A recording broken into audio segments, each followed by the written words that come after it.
Well, hello everybody and welcome back to the channel, my friends. Short and sweet. Star Trek, Lower Decks, Season 2, Episode 8. I think I have this right. Excretus? I'm going to go with that one. My friends, we're watching that one today and I cannot wait. I cannot believe we're at Episode 8 of Season 2 already. Let's get into this, my friends. Do me a favor, hit that like button, smash that subscribe, ring that bell for notifications. You'll be alerted when we go live with Lower Decks. If you'd like Lower Decks early and in a longer format, I'm at least 4 or 5 episodes ahead over on Patreon, link in the description. All that is then, this is now. And what is now, my friends? Star Trek, Lower Decks, Season 2, Episode 8, Excretus. My friends, prepare to engage maximum warp reaction. And away we go.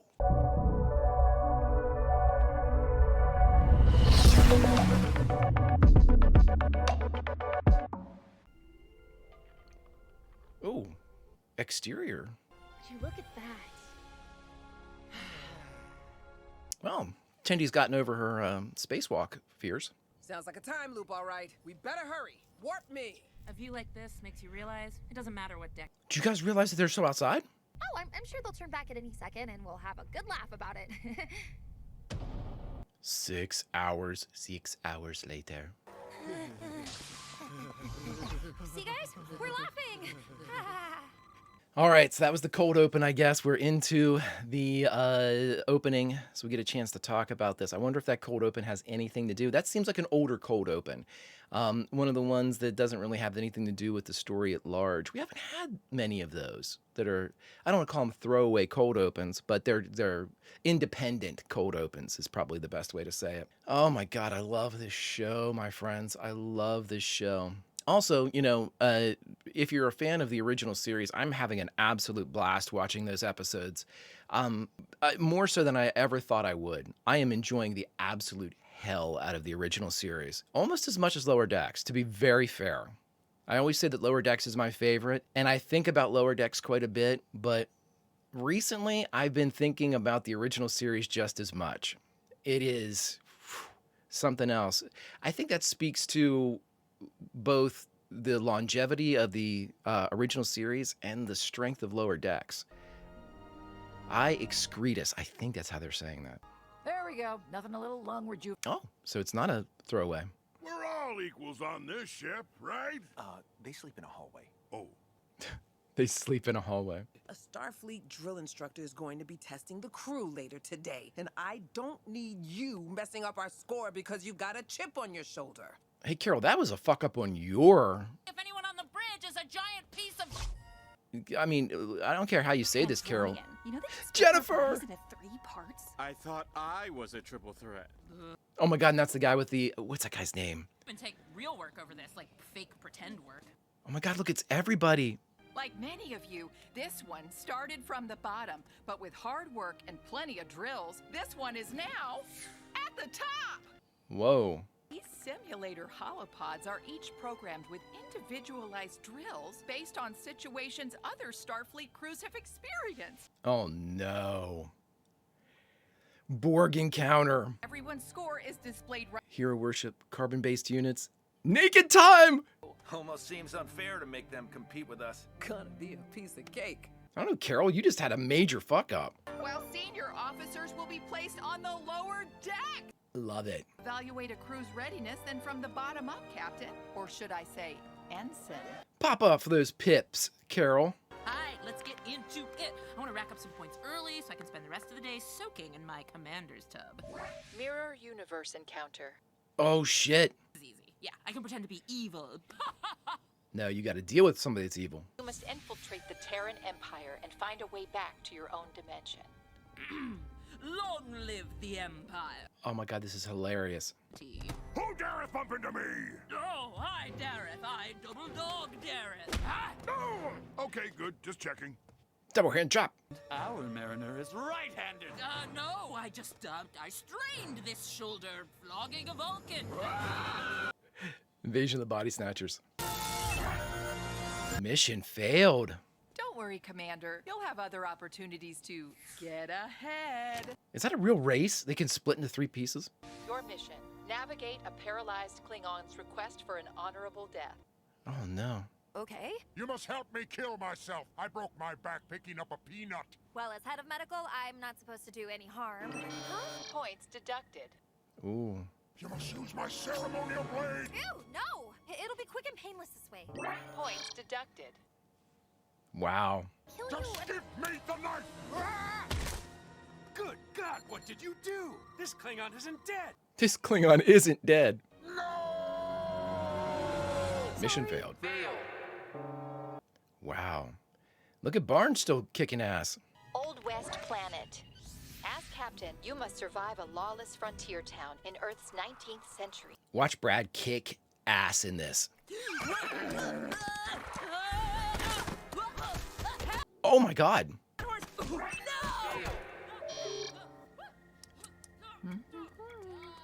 How you doing, Rutherford? This is crazy. This is great. I love this episode. Enter the chamber and fix the warp core breach to save the ship. Oh, Oh, I have to, son. I'm chief engineer. Whew, that sounds so good. Ow! Hot! your gloves, buddy. Your gloves. Wait, my boot. Warp core critical. Or gloves. Oh, Rutherford. Brad, your only hope. Borg encounter. Civic than that? Resist the Borg. Okay, you know what? That's fine. I've read literally everything about the Borg. I've got this. Come on, Brad. Come on, Brad. We will add your biological distinctiveness to our own. Come on, Brad. Can't have that. Now remember, they're gonna... Ewing? Careful, careful, careful. Borg babies. Way to go. Oh, an escape sphere. Woohoo! Mission accomplished. Way to go, Brad. All right, Boimler's the Borg man. Your score is 79%. I thought you did better than that. Can I restart? If you score below passing, you will be locked out. Yeah. Hit me. Come on, let's go. Come on, Brad. Come on, Borg baby. This time you're coming with me. Oh my God, Brad, yes. 83%. Oh my God, what? And he's taking drones with him. 84%. Do it again. Hit me! Go, Brad. As captain, you must save your crew who are under the influence of a virus. Love mankind, I know this one. Can you resist your own temptations and save the ship? What are your temptations? Whoa. Oh my God. Snake and tar. Oh, fail me, fail me. Fail me, fail me. Average ship score, 37%. Holy smokes. I'm so happy I got the Naked Time reference. At least you weren't responsible for the destruction of a whole ship. Brad's still gonna be in there until he gets 100. Where's Boimler? He lives for this kind of spread. Last I heard, he was still doing his drill. Yeah, right. I bet he bombed out just like Hell no. We got your signal. How were you able to fly? Just fly. Blew up the cube. 4%. Again. Your score Nice. is already in the I top said 10%. again. Go, Brad. Fucking go, dude. What the?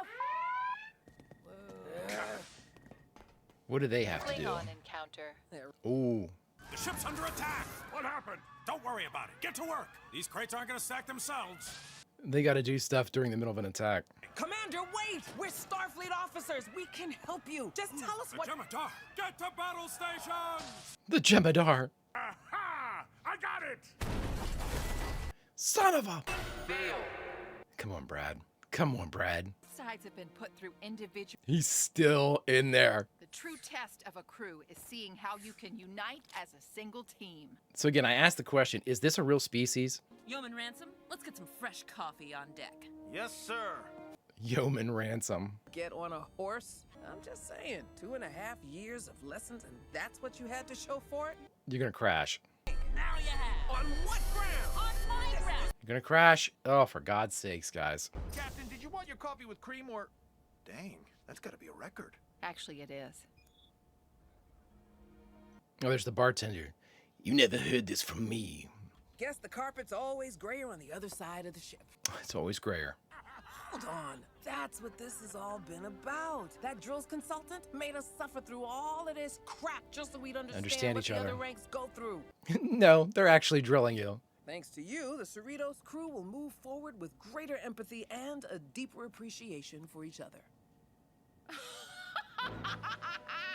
That's not what she was doing. Okay, sinister laugh. Your drill scores are well below failing. Once they're submitted, Starfleet Command will relegate and reassign this entire crew. There's only one person that can bring up the average. Targeted us for failure? This is a ship whose captain left 4 ensigns on a spacewalk to answer a distress call. That mirror universe drill was rigged. They were all rigged. There's one that I ran out of time. That one's on you. Horses love me, shut up. horses don't like Mariner. More drills to get our scores up. It's too late. Once the drills have been failed, you're locked out. There's only one person that can bring up the average. Stay in that drill. The crew is counting on you. Yeah, Shari Bing Bang is trying to screw us, but she can't until your drill is over. Just keep borging. I'm on it. Keep Borgin. All you're doing is torturing that young officer.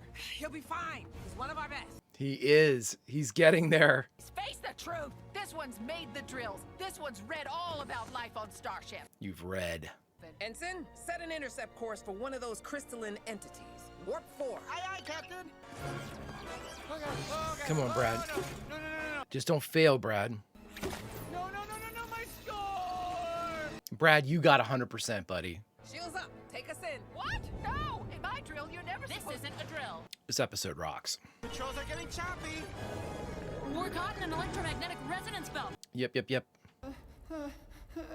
It's the data bed from First Contact. But still, I think I should add your biological distinctiveness to our own. Adding me might result in a net negative for the collective.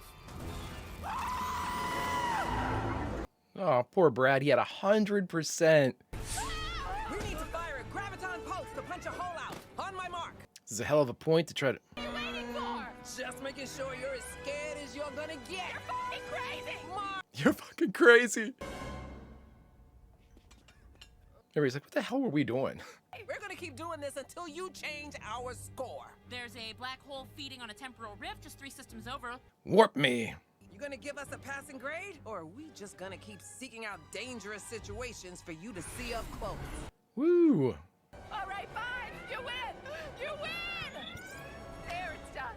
You passed. Mr. Rutherford, stop our spin. That's a little unethical, but... Kind of a lie. I mean, it's just a regular black hole. Yeah, no biggie. Which you would have known if you weren't a total fraud. I'll be sure to put that in my report. Nice, Carol. Nice, Carol. Boimler, we did it. Hey, it's all good. You can exit the drill now. Boimler? Oh, he's assimilated, everybody. Mr. Boimler, you can come out now. You saved the ship. There is no Boimler. I am Excretus of Borg. Excretus, there we go. Excretus, Borg. Okay, I get it. Where am I? You're still on the Cerritos, Mr. Boimler. The crew owes you a debt of gratitude. Did I get my perfect score? You sure did. 100%. You did. You did it, Brad. You did it, dude. We updated this one with most of the senior officer menu codes. We got pesto! Nice. They've been bitching about that for a while. They have been complaining about that for quite some time. Sounds like the one thing the Borg left you with was your appetite. They took everything that I was. They took everything I was. You did it, Brad. So proud of you, buddy. We just got finished watching Star Trek Lower Decks Season 2, Episode 8, Excretus, which now makes perfect sense with Borg. Now, friends, the only thing that we have left to do is talk about it. All right, my friends, we just got done watching Star Trek Lower Decks Season 2, Episode 8, Excretus.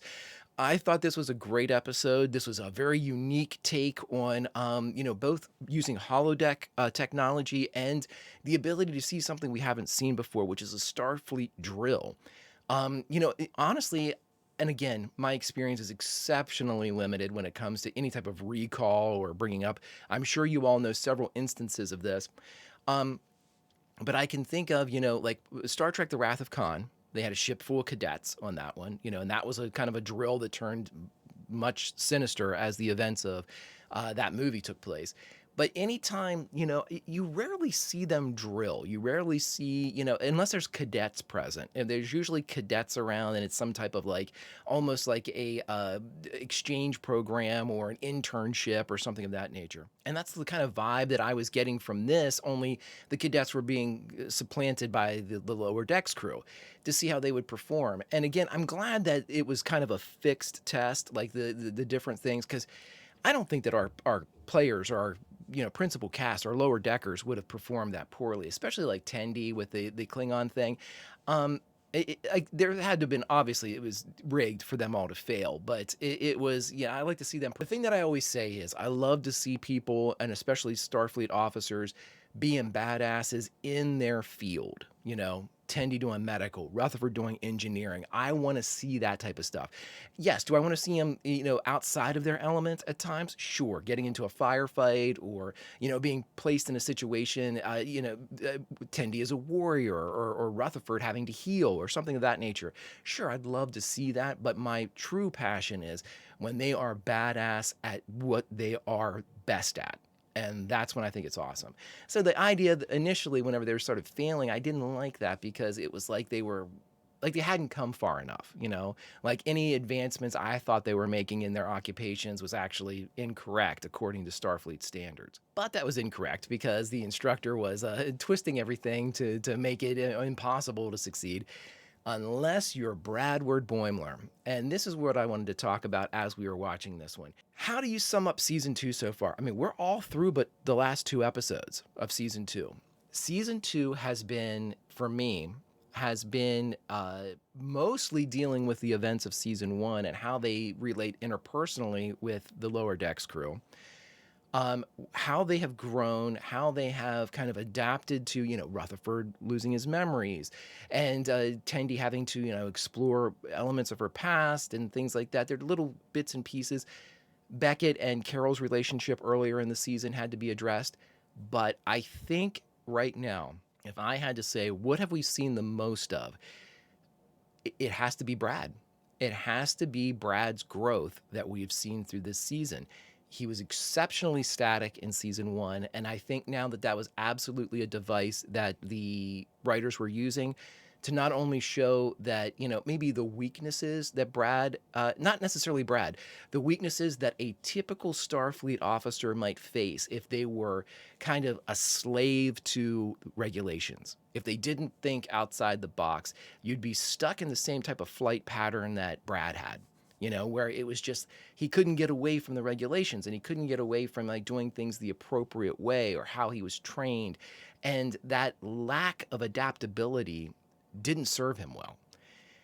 In fact, it was, you could be argued that lack of adaptability, that lack of reading people, that lack of, reading the room is what got him in trouble with Mariner and me in episode 10, No Small Parts last season, last year too, when he revealed her secret and not inadvertently revealed her secret to the crew, but brought it up with her.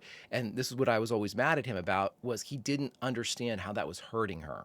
How she was like, shut up, Brad, you need to shut the fuck up. Stop it. Don't talk about that. And he didn't read that. He kept egging it on. And I thought, man, Brad, you've learned nothing. Well, that was episode 10 of season 1. Now that we're through episode 8 of season 2, Brad definitely has learned something. Is he still Brad? 100%. Still Brad doing Brad things occasionally. But there is a measure of experience and a measure of growth that we did not see, not even the potential for in season 1. Brad is really starting to grow into an exceptional officer. The first hint of it was whenever Beckett, they wanted to sneak into the captain's or the commander's ball or whatever it was, and Brad didn't hesitate at all. And Brad was like, okay, that sounds good. He didn't throw up a roadblock or he didn't, and that was Brad in season 1. Brad was always, no but whenever Mariner would say anything. Everything had to be by the regulations. Everything had to be by the book. Now, we're starting to see a Brad who, when he was pressed with the situation with the Borg, really a Kobayashi Maru type of situation, he wasn't meant to win that at all. Brad adapted and figured it out. Now, of course, he used a lot of his training from, his regulation training from Starfleet, but in that particular episode, that was way more elements of Beckett in Brad's body inside, crawling through the vent, taking the Borg babies, doing all that. That showed more. Season 1 Brad couldn't have done that. Couldn't have done that, I don't think. But Bradward in season 2, after the growth that he's had on the Titan, the individual growth that he's had as a person, split and all these different things happening to him, he has definitely matured. He has definitely grown into the uniform more so than at any point in season 1. And I'm exceptionally proud of Brad. He is starting to really show his chops. And again, when they all went into those pods, my first thought was everybody should do really well. When I didn't think that they were fucking, rigged. I thought, Tendy's going to do great. Rutherford's going to do great. I thought Beckett might have a few problems just because she's so unorthodox. But I never doubted that Brad would do well. I knew Brad was going to do well. And given the idea that in his first playthrough of it, he did okay, and then he wanted to refine that. That's Brad, and I love that. And that's still the old Brad. That's the Brad that completely mimicked the Cerritos just to make sure that he had a job interview. When they did the Vindicta episode and Crisis Point, and whenever he was able to, that was him going over the top. We saw that again, him going over the top. No, I want perfection from this. I want to nail this fucker, and he did. And if he hadn't, then the Cerritos would have been in trouble. But we were able to see Brad really, really shine. And in a weird way, I almost wanted to see Brad do something where he wanted to ace all of them. He wanted to go the naked time, go through all of the different encounters and ace them all. That would have been really badass if he would have been able to do that. But again, the Borg one was arguably the hardest one to, figure out or survive or get a good score on. And, he crushed that shit. And I love it. I love watching Brad succeed. And Brad has had a lot of letdowns. He's had a lot of, I think the easiest way to say this is Brad's had a lot of disappointments for himself. Where he thinks he should be doing better at something, and he's just not. He just doesn't have the practical experience or the real world applications to be able to pull from, but he's getting them now. On the Titan, he got this experience. Season 1, he got a lot of experience. Here in season 2, he's accrued more and more knowledge, and he's able to start putting these things into practice. And with his ability to really make sure that he's perfect, that's a weakness in and of itself, perfection, which is what Brad kind of levies on himself. But in this situation, now that he's kind of tempering that perfection with the actual experience to give him the potential to be perfect, I really, really like where they're going with Boimler. And to be very fair, I think he's the star of season 2. Beckett was the star of season 1. And I'm not saying, Beckett's very prominent in season 2. Everybody is. But if I had to put a spotlight on somebody right now, if we're on the stage and, I'm the spotlight operator and the director says, hey, put it on the main character, I am probably focusing up on Brad right now, which is strange because it was so heavily Beckett in season 1. And there are plenty of times in season 2 where I've thought it was Beckett as well, But I think the growth, if that's what we're watching now, we haven't really received backstory other than Billups's in the last episode. So we have to focus on who we're seeing, not the backstory for, but we're seeing the development of. And that has to be Brad. Because, even thinking about the bridge crew, who has shown so much growth in season 2? Beckett's still Beckett. Tendy's getting better at her craft, sure. Rutherford's getting better. Rutherford's a different situation because he lost all of his memories. They haven't gotten any worse. They aren't performing poorer than they did in season 1, but they're gradually accruing knowledge, becoming better and better officers. Brad made an astronomical jump. He has shown by far the most growth, and that's including people like Ransom and Miglimoo and everything that you throw in there. He has shown the most advancement and change of his character in season 2. My friends, I can't wait to, by the way, in that episode too, I'm almost positive that was Alice, what's her name, Krieg, who is the original Borg Queen. from First Contact. I'm pretty sure that was her voice as the Borg Queen. I'm going to check that out, but I'm pretty sure that was her. Anywho, my friends, if you stuck with me this long, do me a favor and hit that like button, smash that subscribe, and ringy-ding-ding that bell for notification, and you too will be alerted next time we go live with Star Trek Lower Decks, the original series, any of our sci-fi information, you will be notified. And of course, if you'd like any of those things, any of those adventures early or in a longer format, the link to our Patreon is in the description, my friends. But all that is then and this is now. And now it's time for homework. And if I was going to give you homework from the lower decks of the Cerritos for the first time ever, I would say this. Watch Brad Boimler. And whenever you're out in the real world and you're pressed with a situation, think to yourself, what would Bradward Boimler do? My friends, if you can't come up with anything, just tell him the Vulcan roll, and I'll see you next time.